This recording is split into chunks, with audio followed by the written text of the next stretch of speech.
Hello everybody and welcome to Excel tutorial series, and in this video we are going to be learning how you can calculate age using a given set of date of birth. So without wasting any further time, let's get started.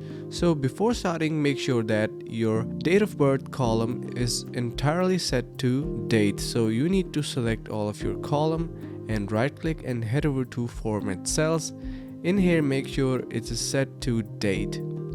And after that, you need to make sure that your age column is set to numbers. Again, head over to format cells, and in here make sure it is set to numbers. And once you're done, now we need to implement our formula, and the syntax for our formula is given on the right side of your screen. Here you can see we are going to be using the function of date diff, and with the long start date, comma, end date, brackets open and close.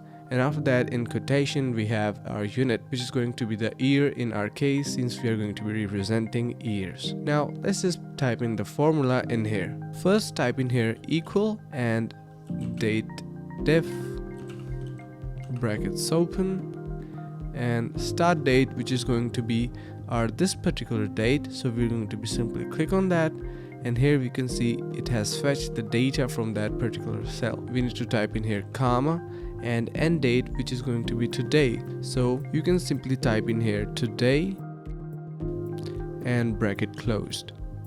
After that, comma again to separate our values and quotation start, and in here is going to be our unit, which is year. So simply type in here y, quotation closed, and after that we have our bracket closed as well. And now we're done with our formula. Now you can see when we click anywhere else on our screen, our age is calculated perfectly. Now to do for the other values as well, what you can do is click on your cell and hover to the bottom right corner of our cell. You can see our cursor is changed into a thinner plus. Drag all the way to the bottom, and here you can see our age is calculated for other clients automatically. So that is a really simple process on how to calculate age from a given set of date of birth data. I really hope you learned something new and enjoyed the video. If you did so, make sure to subscribe to the channel, like the video, and share with friends. Thank you for watching.